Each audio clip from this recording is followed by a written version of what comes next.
한 주간도 잘 지내셨습니까? 휴가 가신 분도 계신 것 같네요. 여러분은 해가 갈수록 내 믿음이 성장한다고 느끼십니까? 아멘. 네. 할렐루야. 우리 연속교 성도들은 해가 막 믿음이 이렇게 성장하고 있구나 느끼시는 그 근거는 여러 가지가 있어요. 초신자들이 보면 주일 예배를 안 빠지고 잘 다니면 내 믿음이 조금 성장하고 있겠다 이렇게 느끼죠. 이제 주일 예배 드리는 게 가끔 이렇게 부딪히고 힘들어진다 그런 믿음이 여전히 좀 그렇죠. 근데 주일 예배 잘 드리고 교회 봉사하는 것도 어려움이 없고, 그러니까 내 생활의 중심이 교회 중심이다 그러면 내 믿음은 그래도 괜찮네 이렇게 우리 서로가 인정을 하게 됩니다. 그런데 오늘 갑자기 생각해 보면 이게 내 믿음이 성장한 건가 이런 의심도 들 때도 있고, 또 믿음이 퇴보하는 것 같다라는 그런 생각이 들 때도 있습니다. 오늘 말씀은 우리 성도가 어떻게 성장해 나가는가, 믿음이 어떻게 성장해 나가는가를 잘 보여주는 게 바로 야곱입니다. 야곱의 모습을 보면서 믿음이 성장한다는 건 이런 것이구나라는 것을 우리가 보게 됩니다. 그래서 아주 인간적인 그리스도인, 육적인 그리스도인에서 영적인 그리스도인으로 어떻게 성장해 나가는지를 우리 야곱이 잘 보여주고 있습니다. 야곱이 장자권을 그렇게 사모했죠. 그렇게 했던 이유가 당시에 세 가지 특권이 있었잖아요. 장자는 자기 재산을 물려줄 때 다른 자녀보다 2배는 더 물려주게 돼 있었어요. 그다음에 또 하나는 이제 장자가 그 집안에 이제 제사장의 역할을 했어요. 제사를 드리든 그런 역할을 했고, 세 번째는 이제 정통성이죠. 아브라함과 이삭과 야곱으로 이어지는 집안의 내력의 정통성을 부여받는 거예요. 그렇게 가치가 있는 거죠. 그렇게 보면 우리나라도 마찬가지 아니에요? 우리나라도 장자 되게 중요하게 생각하잖아요. 여기 계신 분들 중에 딸로 태어나신 분들은 많이 억울하셨을 텐데 장자가 제일이었잖아요. 맨 막내들이라도 아들이 제일이었고, 저희 아버님도 맏아들이셔서 제 기억에, 그러니까 집안에 있는 가족에 있는 땅들을 이제 저희 집이 같이 농사를 지면 이제 그거로 이제 시제를 지르거나 그렇게 했던 기억이 있습니다. 그러니까 우리나라가 그래서 복음이 전해지면 이런 말들이 우리 성도들에게 잘 받아들여졌던 이유가 뭐냐면 우리 전통과 비슷한 게 많아. 다른 나라에 없는 이 전통이 이스라엘 전통과 비슷한 게 많다 보니까 사람들이 이 신앙을 잘 받아들였던 것 같아요. 어쨌든 야곱이 이 장자권을 사모했지 않습니까? 이 장자권을 사모하는 야곱의 모습을 하나님 볼 때 귀하게 본 거예요.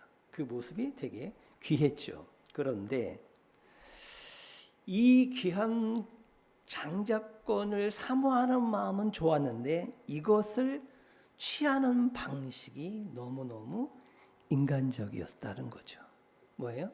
자기의 계획으로 아버지를 속이고 형을 속이는 방식으로, 그래서 그 속임으로 자기의 시간으로 조급했던 거겠죠. 빨리빨리 자기의 시간, 자기의 계획, 자기의 어떤 의지로 그 장자권을 취득한 거예요.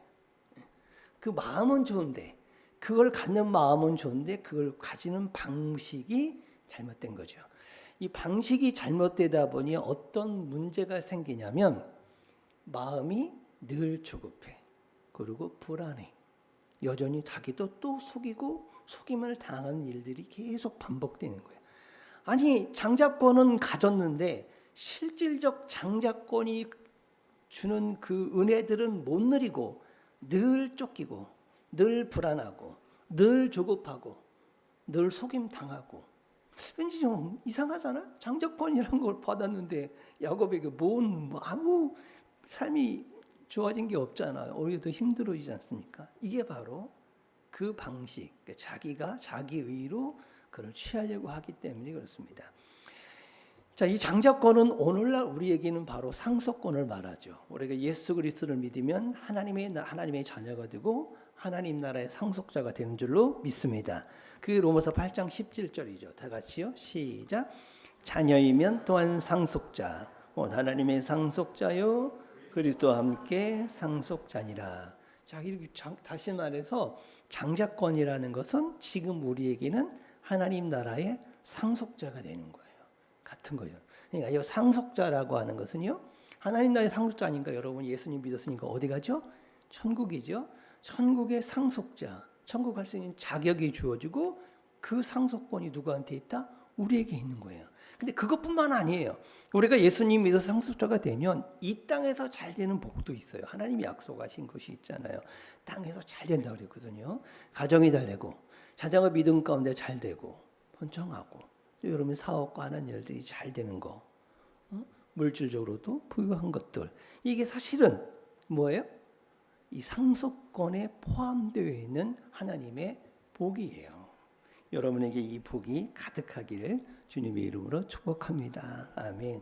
그런데 우리도 똑같이 야곱처럼 이 상속권이 주어졌는데도 불구하고 내 방법으로, 내 시간 속으로, 내 계획으로 이것을 이루려고 하는 것이 문제예요. 우리가 예수님을 믿어서 상속권을 받은 건 너무 복된 일인데 이것을 우리의 시간에 우리가 원하는 방식으로 취득하려고 하는 그 마음, 그것을 잘못했다는 거예요. 그런 순간 우리는 어떻게 될까요? 야곱처럼 똑같이 조급해지고 바둥바둥해지고 근심과 걱정이 계속 많아지는 거예요. 왜 우리는 예수님을 믿어서 구원받았다고 하는데, 천국을 얻었다고 하라는데 왜 우리는 자꾸 이렇게 조급할까? 왜 여전히 근심 걱정이 많을까? 이것을 이루어가는 방식 때문에 그렇습니다. 하나님의 때에 하나님의 방식으로 하나님의 뜻대로 이루어질 길을 우리가 온전히 하나님께 맡겨야 되는데 그렇지 못하기 때문에 늘 불안하고 걱정된 것이 우리의 삶입니다. 그래서 장자권, 상속권을 우리가 가진 것은 참으로 좋은데 이것을 이루는 방식이 그래서 평안을 누리고 기쁨을 누리고 복을 누리지 못한다는 거죠. 자, 그러면 어떻게 해야 할까요? 교회 다니다 보면 제가 느낀 건데 신앙생활을 하면 교회 처음 나오신 분들은 2년까지는 교회를 잘 다니시는 것 같아요. 2년. 그 스포츠 선수들이 2년 차에 징크스가 있다 그러잖아요. 교회 다닌 사람은 3년 차에 징크스가 옵니다. 제가 어느 성교회 개척해 지금까지 똑같이 3년 차 반드시 징크스가 옵니다. 다른 교회 다니다 오신 분도 마찬가지. 3년 차 징크스를 옵니다. 우리 김병무 성령님 가지고 3년 차 접어들으니까 그렇죠? 왜 그럴까 가만히 보면 교회 예수님을 딱 믿는 순간 너무 좋아. 말씀도 좋고 은혜스럽고 그 은혜와 복에 대한 기대감이 너무 큽니다. 1년은 신혼 그 기간이야. 2년 차부터 이제 기대감이 커지는데 이게 현실과 조금 괴리감이 생기기 시작해요. 자기 삶과 생기기 시작합니다. 그러다가 3년 차 되기 시작하면 그때부터 힘들어지기 시작합니다. 그래서 3년 차 되면 시험에 한 번씩 꼭 들기로 그렇습니다. 왜 그럴까요? 내가 하려도 그런 거예요. 내가 예수님 믿었는데 어떤 계획 속에 시간 속에 무엇인가가 이루어지기를 기대하는 마음이 있습니다. 근데 안 돼. 그게 안 되거든요. 아니 예수님 믿었는데 적어도 큰 물질적 복은 아니더라도 마음에 오는 편안함과 당당함 이런 것도 있어야 돼. 그것도 못 찾는 거죠. 그것도 자기 자신의 마음조차도 추스리지 못합니다. 그렇게 시작하면 어느 순간 내가 예수님을 믿고 교회 다닌다는 것이 하나님의 자녀가 됐다? 상속권을 가졌다는 것이 그렇게 영향이 없어요. 네, 그런 생각이 듭니다. 왜? 자신의 힘으로 그 일을 해내려고 하기 때문에 그렇습니다. 또 하나, 교회 잘 다니다가 신천지나 이단에 빠지는 사람들 있잖아요. 왜 빠질까요? 왜 빠질까요? 자기가 구원을 이루려고 해서 그래요. 이미 당신은 예수 믿어서 상속권, 구원받았습니다고 얘기했는데 나 받았어. 그런데도 불구하고 불안해. 이게 안 될 것 같아. 그리고 신천지에 이런 얘기를 들어보니까 저게 맞는 것 같아. 저렇게 해야 될 것 같아요. 여러분 한번 신천지 그 교육 한번 받아보세요. 혹합니다. 혹해요. 이게 맞네. 내가 속았네. 아유 우리 목사님 거짓말쟁이네. 이 생각이 확 들어오는 거예요 그냥. 그리고 이게 맞네라고 하는 거죠. 지금 뭐 하고 있는 거예요? 이미 당신에게 예수님 믿어서 상속권이 주어졌는데도 불구하고 이 상속권을 어떤 식으로 이루려고 하는 거예요? 내가 이루려고 하는 거죠. 내 방식으로, 내 방법으로.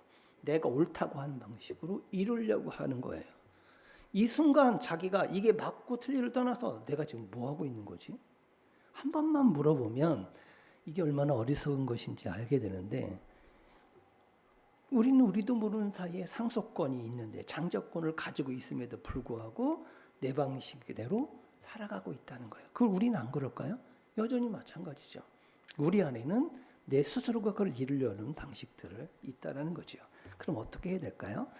오늘 말씀해 보니까 약복강가에서 야곱이 천사와 씨름을 합니다. 고향을 가려고 하다 보니까 고향을 가려면 형을 만나야 되는데 형을 속여가지고 자기 장자권을 뺏어왔지 않습니까? 근데 형이 자기를 만난다고 400명이나 데리고 온대. 혼자 오면 형이 나를 용서해 줬고 나는데 군사를 400명 데려온다는 건 무슨 의미예요? 너 죽었어 이제. 이 얘기잖아요.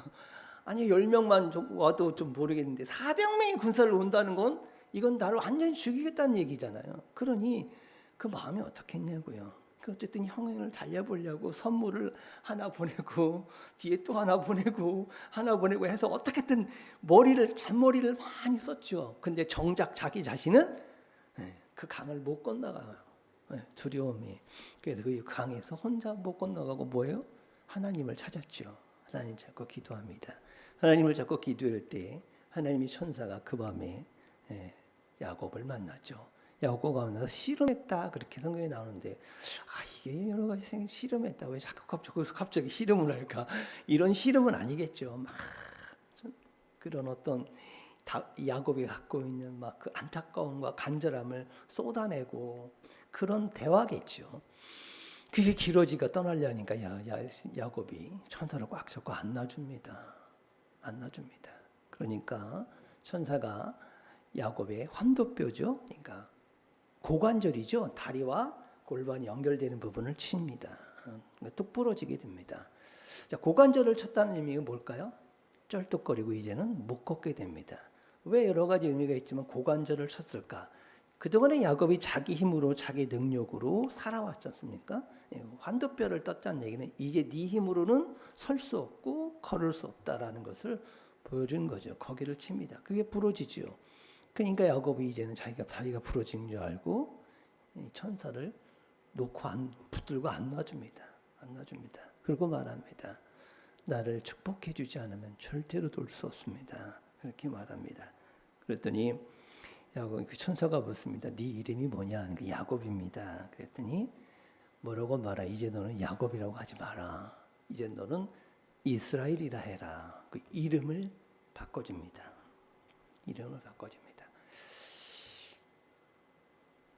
천사가 환도뼈를 쳤다라고 하는 얘기는 이 야곱이 가지고 있는 자기 힘과 의지와 생각들을 하나님이 딱 쳤다라는 거예요. 그래서 그거를 끊어버렸다는 거거든요. 자, 그러면 우리 성도인 우리도 마찬가지입니다. 우리가 신앙생활하다 보면 환도뼈가 한 번쯤 부러지는 일들을 경험하게 돼요.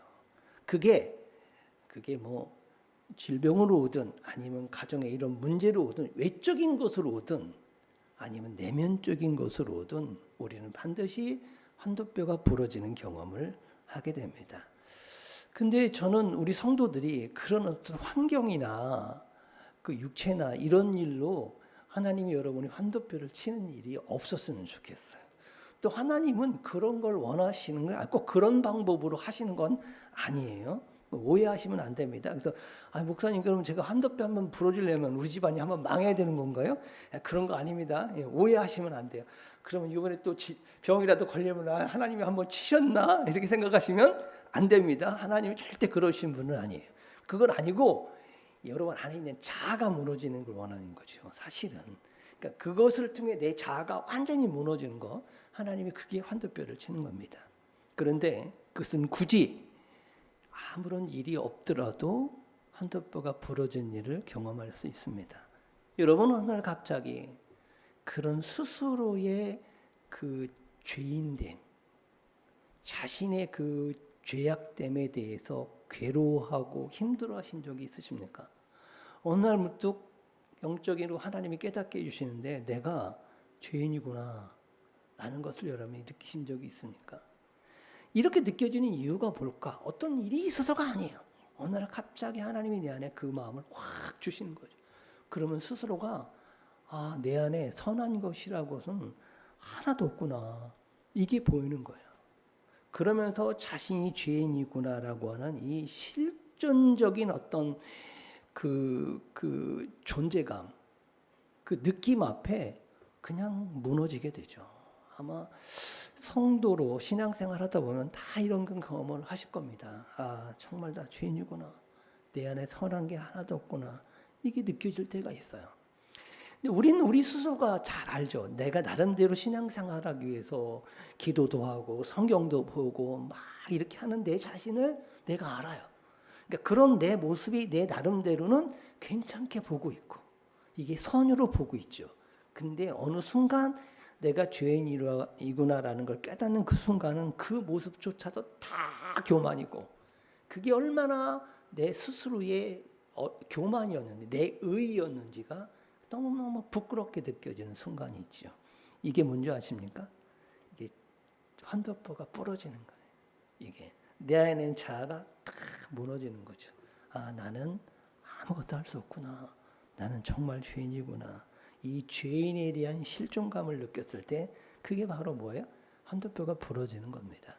그래서 우리가 하나님께 모든 걸 주도권을 넘기세요라고 말하는 건 하나님이 나보다 강하시니까 나보다 더 잘하시는 분이니까 맡기라는 얘기가 아니라 내가 지고 있으면 결국 잘못된다는 걸 인정하는 거예요. 나도 웬만큼 할 수 있는데요. 이게 아니라 내가 지고 가면 결국 잘못된다는 걸 내가 알기 때문에 하나님께 맡기라는 거죠.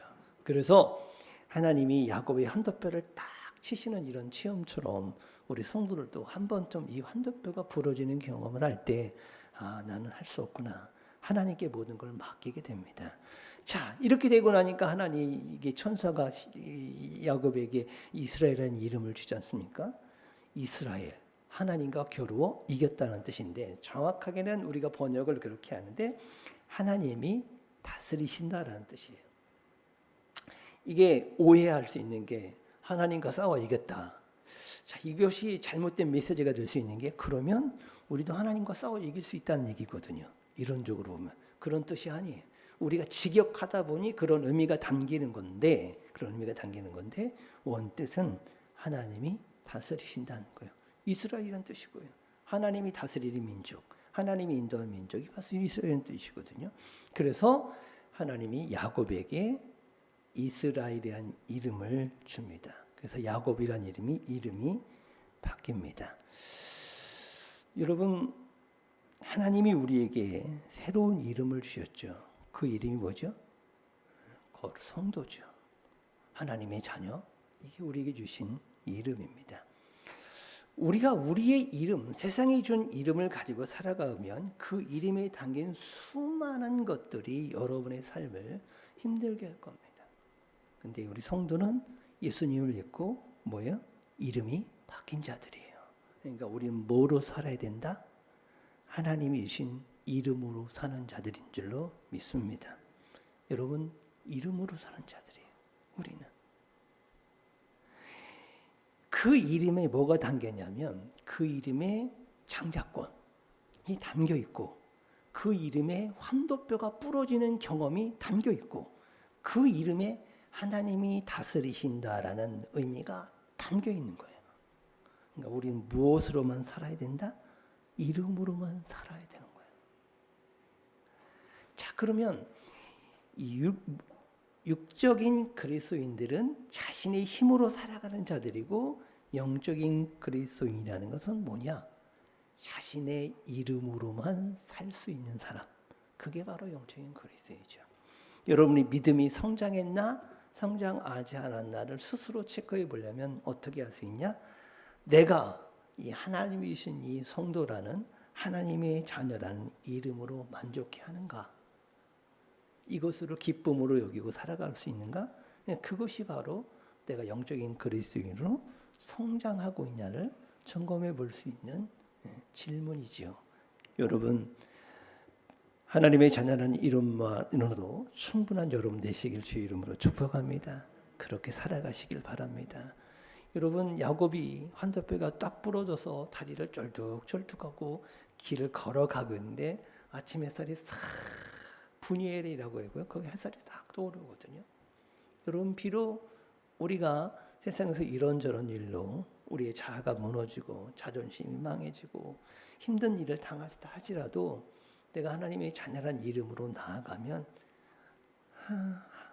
아침 햇살이 싹 떠오르도 여러분 삶 가운데 하나님의 은혜의 햇살이 떠오르고 의의 햇살이 떠오르게 될 줄로 믿습니다. 그래서 여러분의 연약함을 하나님이 치료해 주시고 또 부끄러움도 치료해 주시고 조급함도 조급함 있잖아요. 그런 것도 평화롭게 괜찮아. 하나 내가 너와 함께한다. 그러니까 마음의 여유를 갖게 하고 불안하고 두려운 마음에 하나님 평안을 주시겠죠. 그래서 우리 사랑하는 성도들이 나는 하나님의 자녀입니다. 하나님의 귀한 성도입니다. 라는 이름만으로도 그 이름에 담긴 놀라운 권세를 가지고도 충분히 세상을 믿음으로 살아내고 그 속에 담긴 하나님의 놀라운 역사와 복을 다 누리며 살아갈 수 있는 우리 은호성교 성도 다 되시기를 주님의 이름으로 축복합니다. 아멘. 주가 일하시네 찬양합니다.